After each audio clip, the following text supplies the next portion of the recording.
با عرض سلام و احترام، این برنامه پیرامون یک مجموعه بزرگ تمدن ملت ارجمند ما هست و این سلسله عنوان دارد تاجنامه. مقصد این سلسله بزرگ نشان دادن سهم ملت تاجیک در مسیر تمدن جهانی است. خوشبختانه هرگاه ما از این صحبت ها آغاز میکنیم، پیشتر از همه فیض استقلالیت، فراهم آمدن استقلالیت فعالیت علمی، استقلالیت اندیشه برای ما پیش از همه مهم می نماید و ضرور می نماید که یک دفعه عرض و احترام آن را عرض کرده باشیم.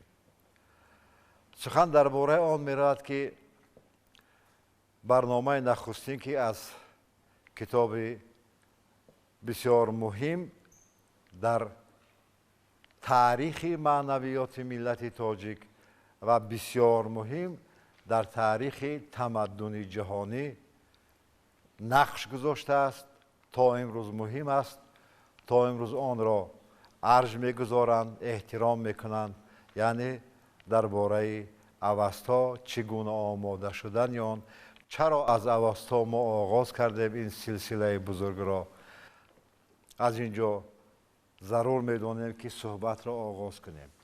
و اولین چیزی که میخواستم من برای بیننده های ارجمند عرض کنم، میخواهم یک پاره از کتاب تاریخ فارس از محقق شناخته انگلیسی پرسی سایکس برای شما اینجا عرض کنم که میگوید که The Aryans of the Iranian branch with whom we are here connected، یعنی آریانیان بخش ایران، یکی از بخش های ایران.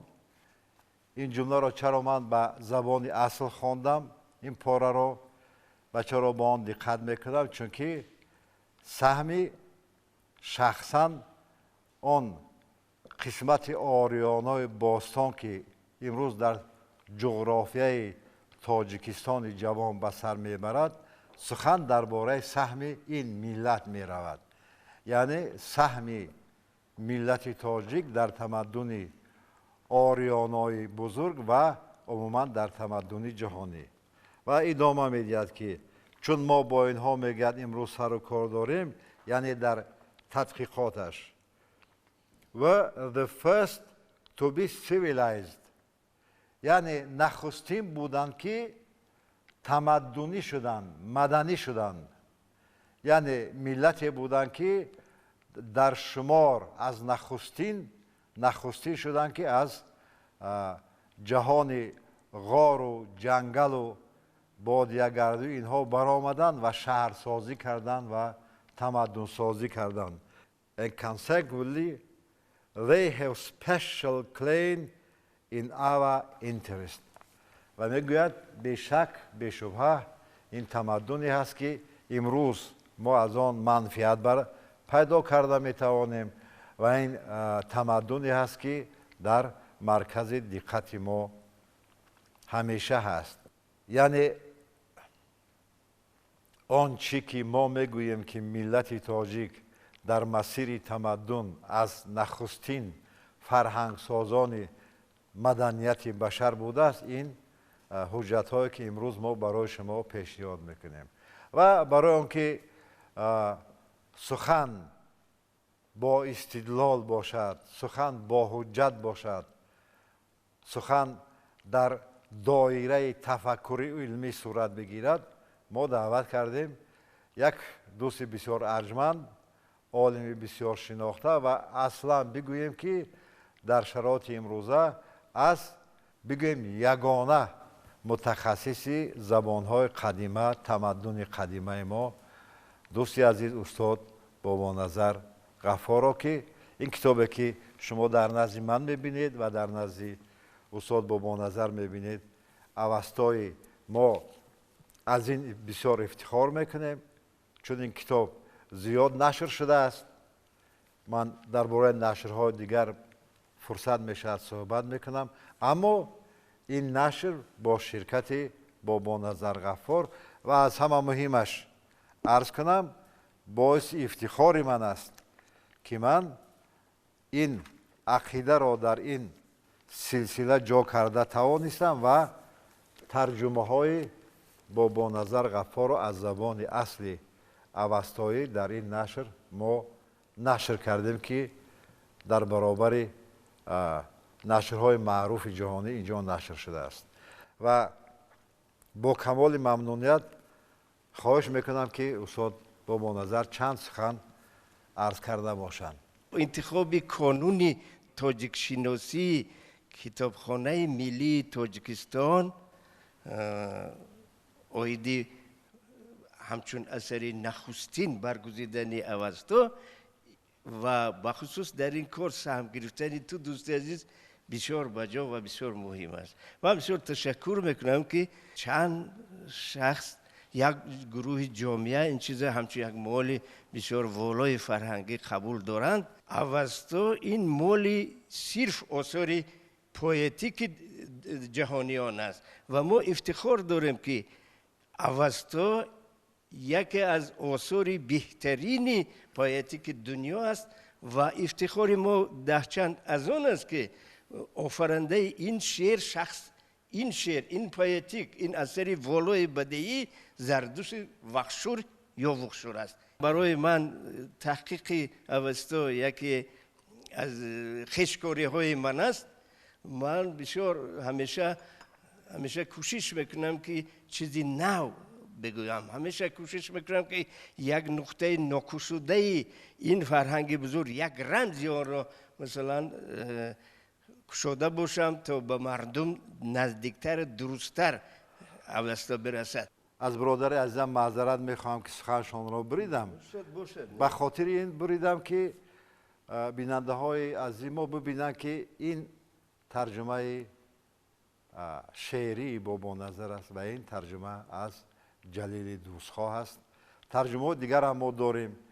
тарҷумаи пури довудро дорем, ин аст, ва тарҷумаи ҳошими разиро дорем.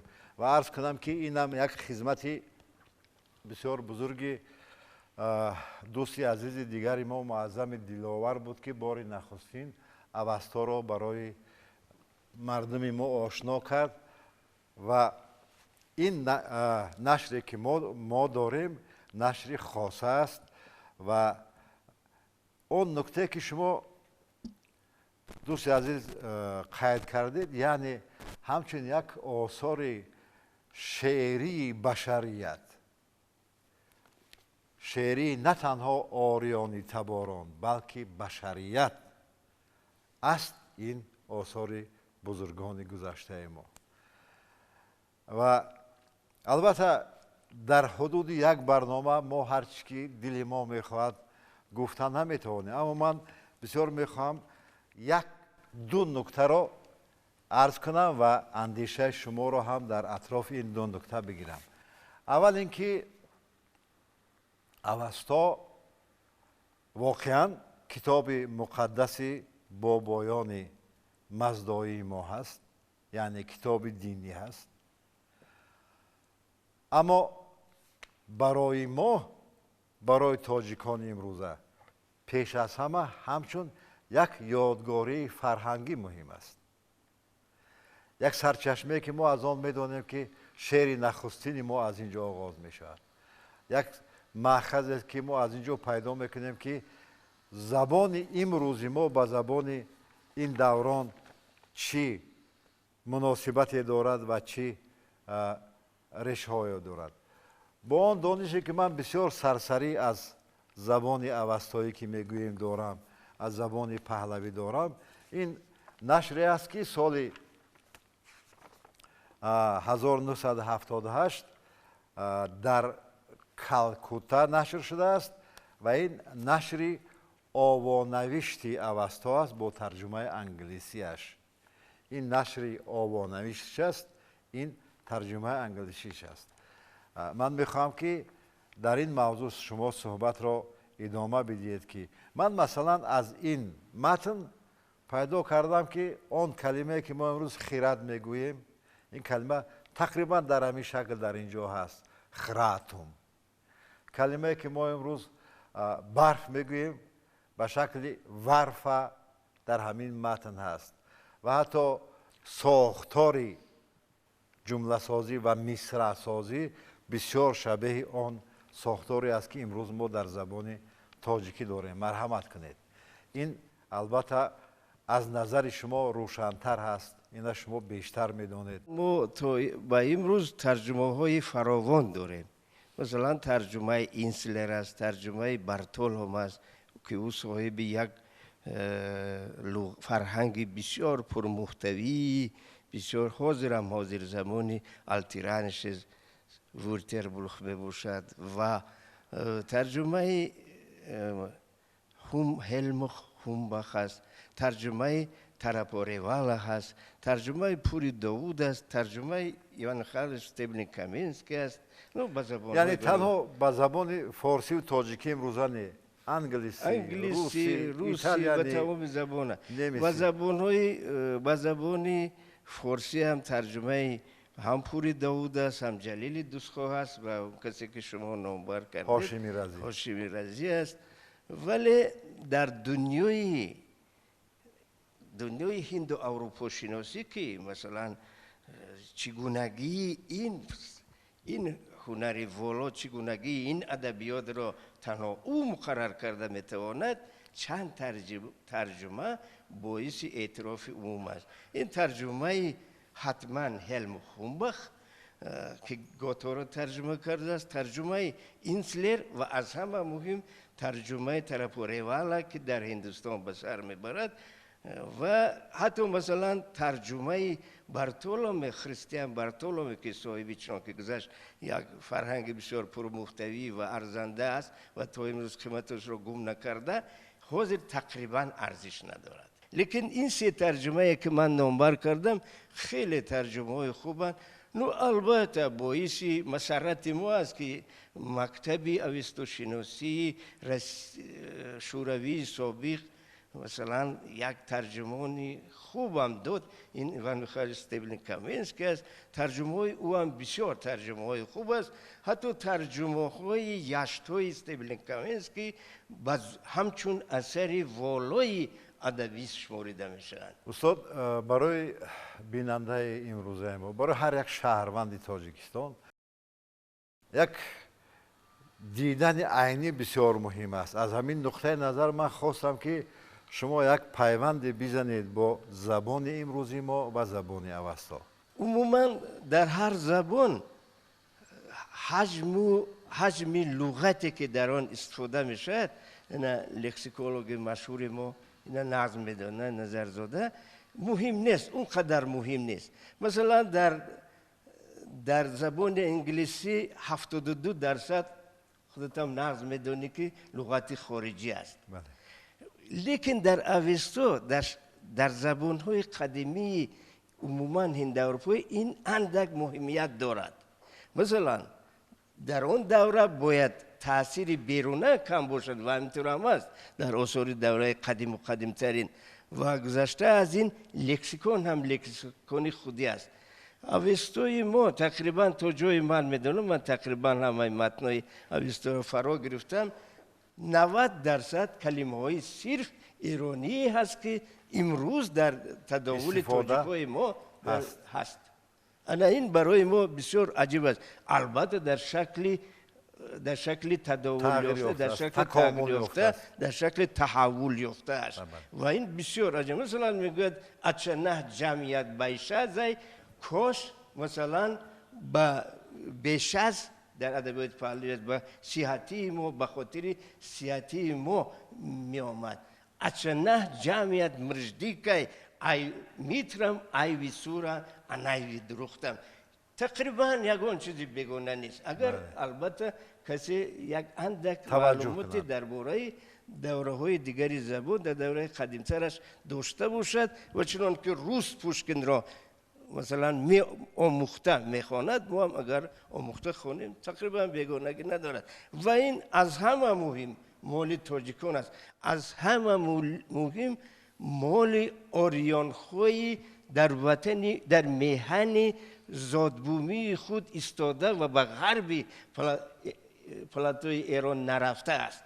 از همه مهم نشین است. برای همین دیودور سیچیلی میگوید زسراوتاس پراتویس آریانویس، یعنی زردوشتی او آریها یا آریانی ها، برخلاف مثلا شکل یونانی زورآستر.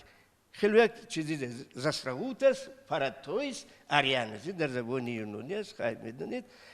این یعنی مولی صرف تاجیک است. اندک سخن برادر از رو شرطی هم که آغازی تمدنی آریانی از آن جمله پیدایشی اوستا اون سرزمینی هست که ما امروز به سر میبریم.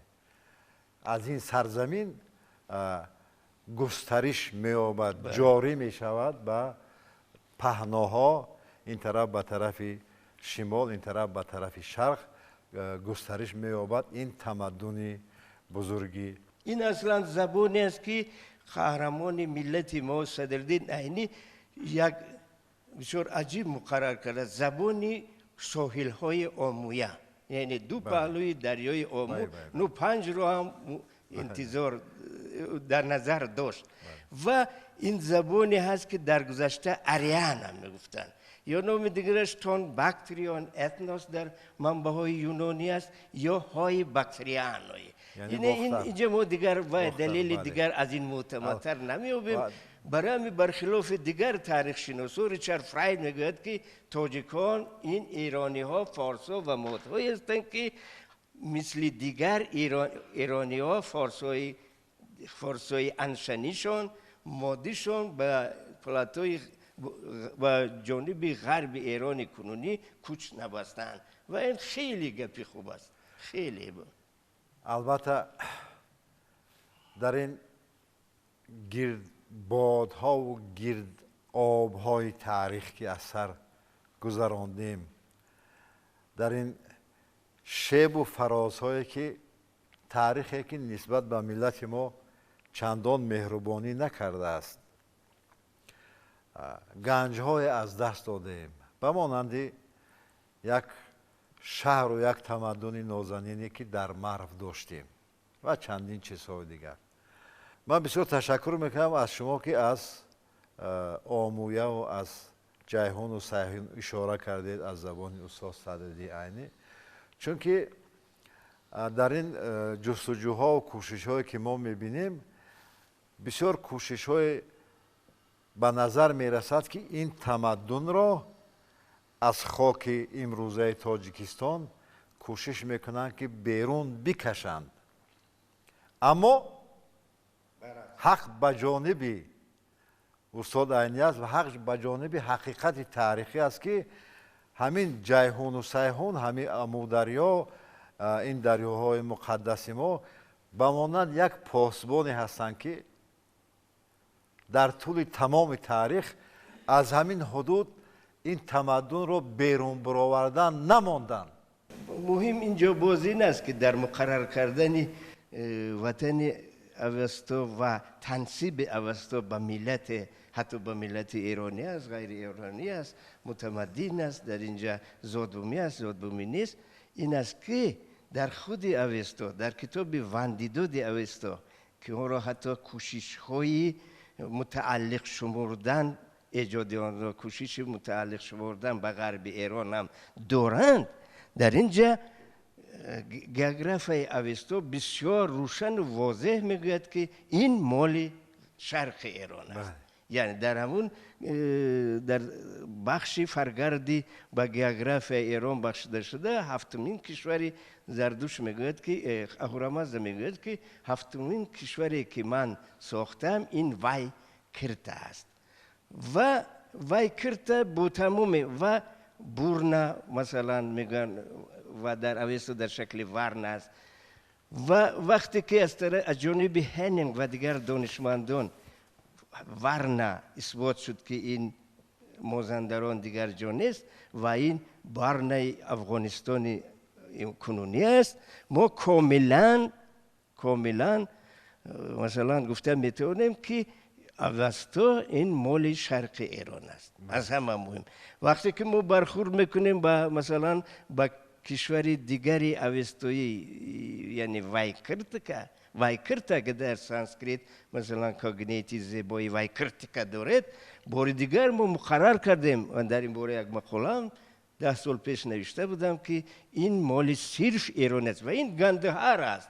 حتی گندهار است که طرز افادهش هرچند که سانسکریتی شده باشد لیکن این دلالت به آن میکند که این اوستا مال شرق ایران است. استقلالیت نه تنها برای ما فضای نفس، فضای فعالیت، فضای امکانیت هم فعالیت مادی و هم فعالیت معنوی ما را فراهم کرد، در این زمان استقلالیت ریشه های ما را روشن کرد. نه تنها روشن کرد، گویا که این ریشه هایی که چندین زمان ها به آب مانده بودند آب داد و دیگر پرورش های دیگر کرد. از جمله اون چیزی که در دست من است این کتاب پیشوای ارجمند ما امام علی رحمان چهره های ماندگار است که ما چندین دفعه گفتیم. یک دفعه دیگر با استفاده از همین منبر آرزو میکنیم که به مانند کتاب تاجیکانی بابا جان غفوروف در هر عائله دسترس شود اگر بسیار خوب می شود. در همین کتاب ببینید، در همین کتاب باب علاهیده است درباره زردوشت. یک دفعه دیگر میگویم که هم زردوشت هم کتاب اوستا برای ما نه همچون یک فکت دینی یا همچون یک پدیده دینی بلکه همچون شخصیتی فرهنگی زردوشت سپیتمان و کتاب اوستا همچون یک یادگاری بزرگی بینظیری فرهنگی پیش از همه از خود ملت ما و فرهنگی عمومی جهانی میره. استاد با نظر من وقتی که با این کارها مشغول شدیم و همراه مشغول شدیم، من با یک پدیده گشته و برگشتم و این است که من هنوز نمیدانستم که اوستا چگونه است، ترکیبش چی است، از کدام باب‌های بنا است، اما از تاخت و تاز اسکندر زخم برداشته بودم و گفته بودم که سکندر که گنجور دارا شکست، سر گنج زردوش خم کرد سر، دریغا حسد بر خیرت چیره شد. دریغا حسد بر خیرت چیره شد، زد آتش به گنجور اوراق زر. ما در صحیفه های تاریخ روشن میبینیم از اون سالنامه هایی که برای اسکندر نوشتن، از اون تاریخ هایی که بعدا نوشته شدن، میبینیم که واقعا اسکندر اون 1000 صفحه که در پوست دباغی یعنی کارکرد شده گاو با آب زر نوشته شده بود این اوستای مقدس، این را آتش زد. و باز هم از این ادبیات تحقیقی ما میدانیم که زمانی بوده است که اظهار تأسف کرده است اسکندر که چرا من این کار را کردم. اول یک سوال مشخص دارم از شما که در بعضی جا میشنویم که میبینیم که این چند قسمتی که به گیاهشناسی و به فلان قسمت ها مربوط بود اینها را گویا فرموده است که نگاه بدارند و بقیه را آتش بزنند. اندیشه شما را میخواستیم که بشنویم. نه، حاضر به فکرم درباره مناسبت یونانیان با ایرانیان و عموما با فرهنگ ایرانیان هم غربی هم شرقی در مجموع حاضر نظرها دیگر شده است. اگر شما از کتاب نو چاپ شده رو و خبر باشید، هیستوقت دقیقاً غنیان تاریخ ایران و ایرانیان، این من به یگان دو دیلگی قصیده ملت میدونم، قصیده بسیار عجیب کدام است. سال چاپ شد این استاد؟ سال 13 با زبانی از زبانی روسی به تاجیکی از زبان فرانسوی برگرداندن. این آدم اصلا ترک شناس است، رو به نزدیکی متاسفانه وفات کرد. اونجا بسیار همین جواب شما را اصلا یافتن ممکن. اسکندر اصلا تنفر هیچ نداشت و جامعه اسکندر هم تنفر نه به ایرانی های غربی ما داشت، به برادرای فارس مادی ما، و نه به شرقی. نو به شرقی ها تقریبا یک تن بودن. شما میدونید مثلا اسکندر هرچند که به طوری در مجموع چون که جامعه او همین خیل نظر داشت، ایرانی های غربی را ور میگوید در قطار دیگرها. لیکن شما در نظر بگیرید که وقتی سلسله اثرهایی که با اویکومن انسانیت یعنی میهن انسانیت بخشیده پرسیکا نام دارد، این گپ یکم در اینجا باطل می شود. و دوم در یک شب اسکندر فرمون اظهار میکند که 10,000 ایرانی در همدان بزنی بگیرن، یعنی با فرهنگ ایرانی غربی که ورشان میگفت ارج میگذاشت. دویمش اگر این طور میشد مثلا کتاب های فرض کردیم کسینوفونتوس کیرو انابسی کسینوفون پیدا نمیشد در اصل 5 تا میلاد. و کتابی از همه مهمی همین مؤلف که دکتری شخصی در دربار هخامنشی‌ها بود، کیراپیدیا پیدا نمیشد. کیراپیدیا این یک دستوری بود، دستوری است برای تربیت مردم یونانی. من گمان نمیکنم که اسکندر یک تنفر خاصه داشته باشد.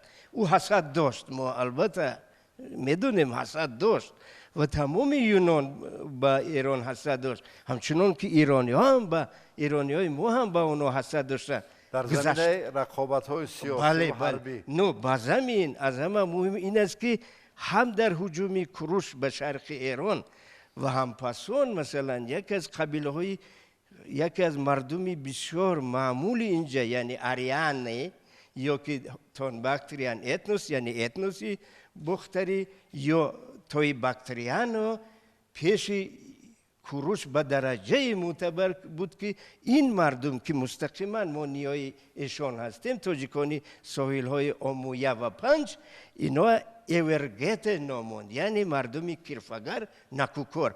با فکر من این یک غلط شاید یک باشد که بسیار مشهور گشته که اسکندر با ما تنفر خاصه داشت و اوستا سوخت و اون کار کرد. گمان نمیکنم این گپ راست باشد، چون که مدامی که درباره به تخت به مسند نشینی دارا آمدن دارا به سری منصب حکمرانی شاهنشاهی او حاضر مثلا نظری تازه میخواهد و مردم از همون خود دمدمایف محمد دمدمایف کشیده تا مثلا دیگرها نظری تازه خواسته و به طور نو ایجاد شدن. ما هم به فکرم باید مناسبتمون رو با اسکندر تماما دیگر کنیم. گذشته از این نباید فراموش کرد که بیرونی ما میگوید که دولت پارتاکی میراثبران یونانیانند. سیومش و این اثری بزرگ مثنوی معنوی جلال الدین بلخی من معتقد هستم که در تحت نفوذ ادبیات هند و اروپایی یونان پیدا شده است. همچنین آثار رودکی. هیچ ممکن نیست ما با یکدیگر اینقدر نفرتی داشته باشیم.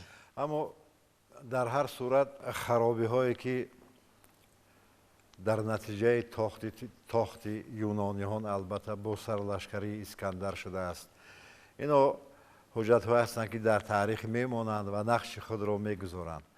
در برابر این من برمیگردم به اوستای عزیزی ما، به سرچشمه فرهنگی ما. یک دفعه دیگر اشارت میکنم که در قطار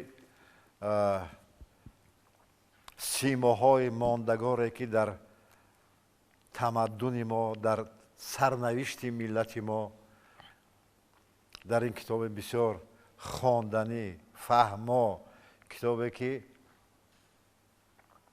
برای همه سین و سال همه فهمیش ها دسترس هست، آمدن یک بابی علاهیده درباره پیشوا و حکیمی باستانی ما زردشتی سپیتمان یک قسمتی بسیار مهم و ارجمند است و در ادامه صحبت شما واقعا تمام جریان تمدن آریانی تاجیکی سرشار از عقیده مراسا و مدارا هست. این واقعا یک قصر پرشکوه معنویاتی است که هیچ تاخت هیچ تازه در وجود آن، در زیبایی های آن، در تجمل آن کاستگی وارد کردن نمیتواند. ببینید شاه ستون های آن را خراب کردن نمیتواند. اون شاه ستون هایی که اندیشه خوب، گفتار خوب، رفتار خوب، مهربان بودن با سبزه، مهربان بودن با آب، غمخوار بودن طبیعت،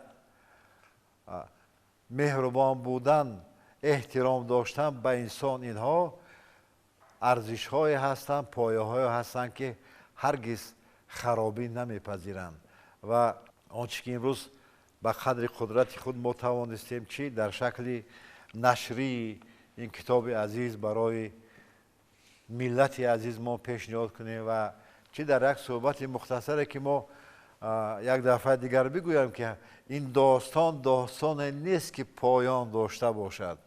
ما نمیتوانیم در یک برنامه، در چند برنامه محبت خود را، برداشت خود را از تمدن آریانی و خاصتا از اوستا که واقعا چندین افتخارات را برای ما میدهد، از آن جمله افتخارات شعر نخستین را گفتن ملت تاجیک را در این آثار ثبت شده است. صحبت البته باقی است و خواهش میکنم اگر گفتنی میخواستید عرض کنید.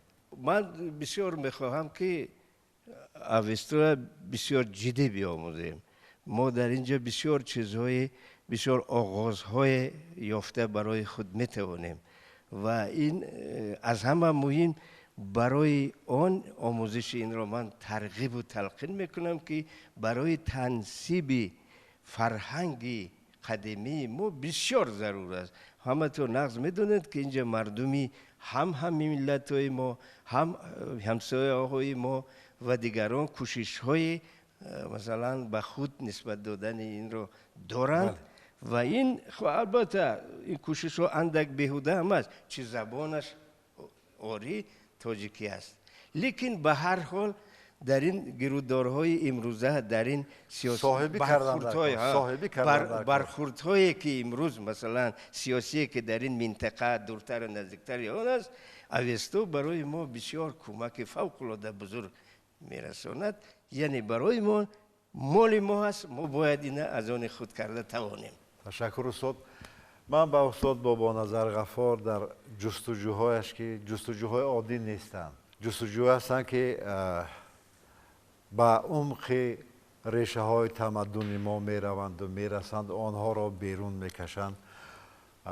موفقیت های تازه به تازه آرزو می کنیم و استاد شما را خوش آمدید می گویم و با بیننده ها عرض کنم که این برنامه نخستین است از سلسله برنامه ها با آرزوی به اصطلاح اوستایی روزگاری به، با آرزوی اندیشه های خوب، با آرزوی گفتارهای خوب، کردارهای خوب با شما تا برنامه آینده خداحافظی میکنیم. سلامت باشید.